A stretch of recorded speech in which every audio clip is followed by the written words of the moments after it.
Okay, so we have Yu Hoi, Yeah. Mandy, Tran, Junhei. So, tell me what you got. Hello everyone. Yeah, welcome to our project. Yeah, we decided to introduce to you our computer project quantity green vector. Yeah, it's a major part of our presentation. We will cover about introduction, design, schedule, material, data difficulty, and conclusion. Since summer is just around the corner, so we thought it would be the perfect time to create something funny and useful. And what's better than ice cream, right? So we believe this machine will have free potential to sell during the hot weather. Yeah. And we are doing the research on the market, and we find out that the similar product on the market is at cost around $800 to $1,000. It's a pretty big investment. So we wanted to design something more affordable but still effective and efficient.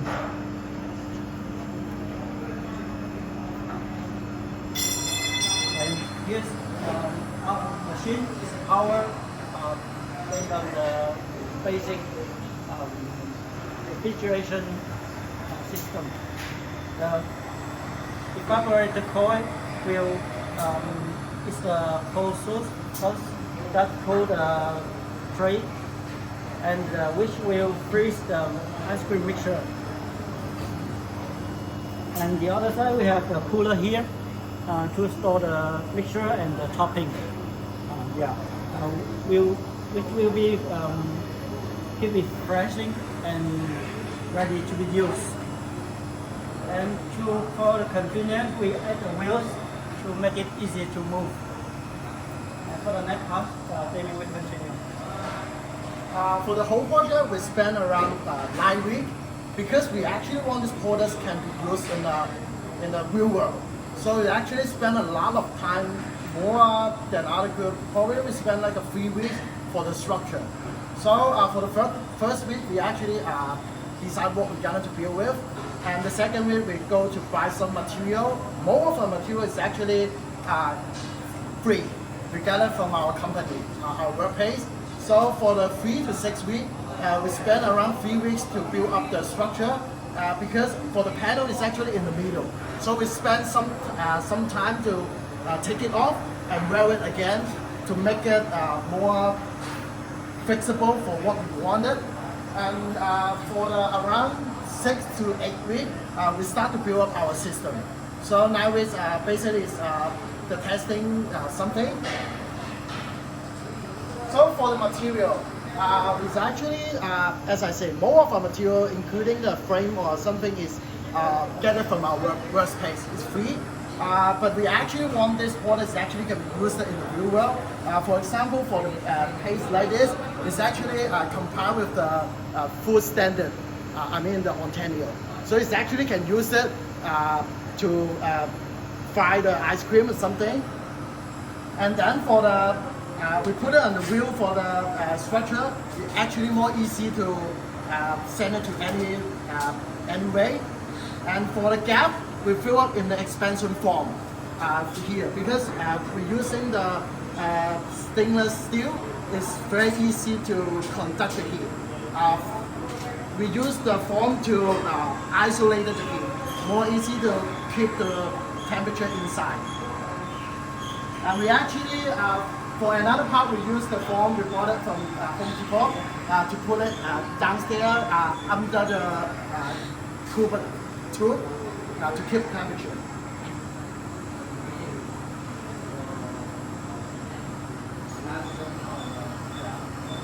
So this is our building process. We spent around 9 weeks to build up the whole process, and the detail at the top with in the schedule.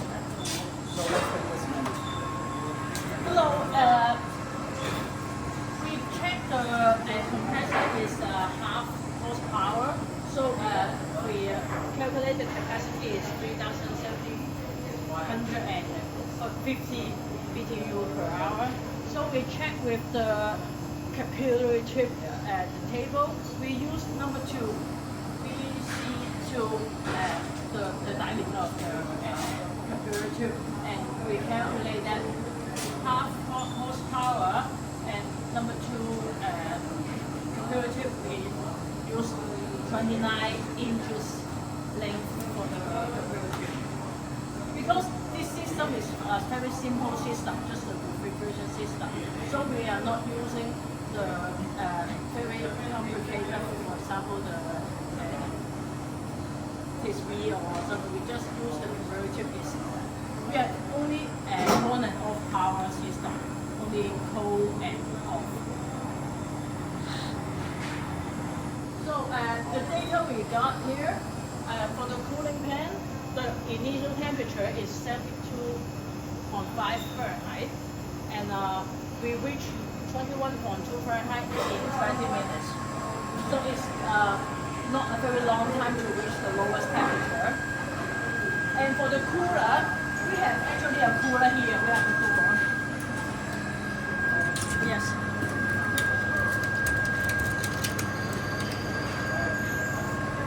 The coil is extended to the, here you can see the, so we can have a refrigerator here. We are for storage of some food material like the ice cream or yogurt or fruit, something like that. We are expecting the temperature can reach 40 Fahrenheit, but unfortunately the temperature we got is 61.4. It's a bit different with what we expected. So for the suction temperature, compressor suction temperature we got is minus 4.9 Fahrenheit. The discharge temperature is 99.2 Fahrenheit. The suction pressure and the discharge pressure is 20 psi and 235 psi. According to the app, we calculate the expected is 45. And so the super heat is 9.65 Fahrenheit, and the subcooling is 0.9 Fahrenheit. So that's all the data we got for this system, actual data. Okay, let me introduce some difficulties we face in this project. So the first thing is the leakage. So after we complete the system, we found that we cannot vacuum it. So should be some leakage in the system. And first of all, we believe that maybe the brazing has some problem. But I'm confident with myself because I'm always brazing, but it should not. So we test it with nitrogen. We put some nitrogen inside and then blow up the pressure, and then we test it with the soap. So we finally find the leakage is in the frame part. So we redo the flaring again. So and then the test again.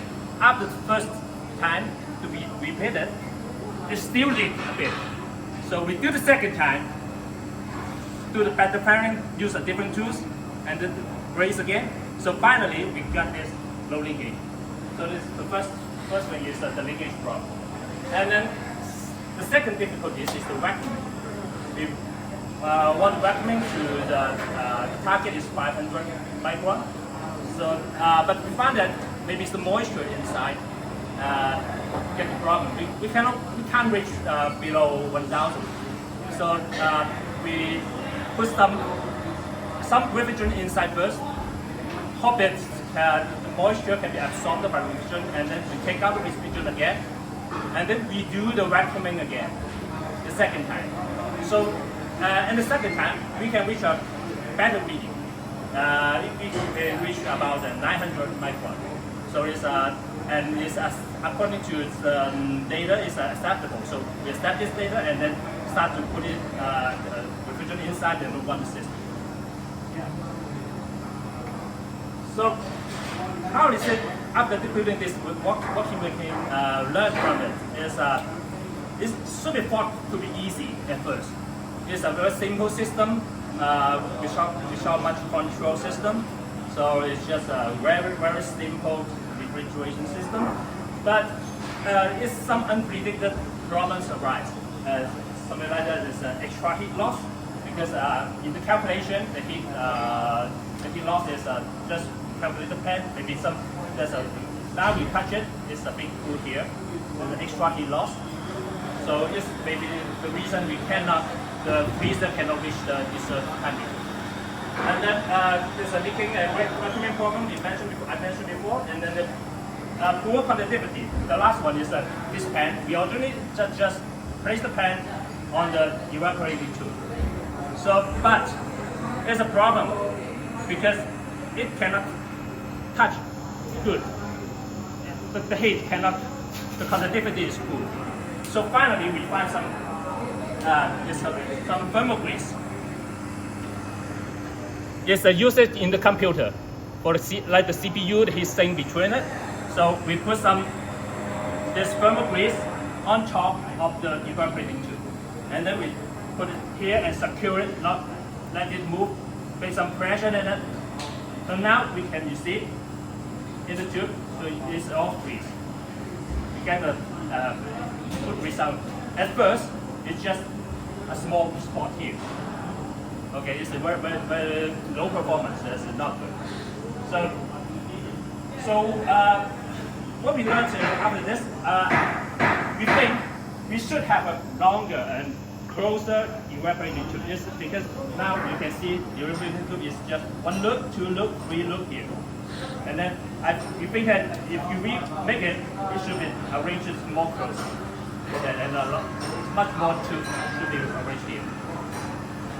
And the thermal conductivity, you must use some. This is one example is thermal grease, and then I know the other group using the other type of for the conductivity. Yes, but this is a must. Yeah. So finally, we got the. This is not perfect because the freezer is not reached the dessert temperature, but we find it is. We can learn something from it, and then it's it's not very good, but we try to make it usable in the real world. So this is our project. Thank you so much. Well done. Good job.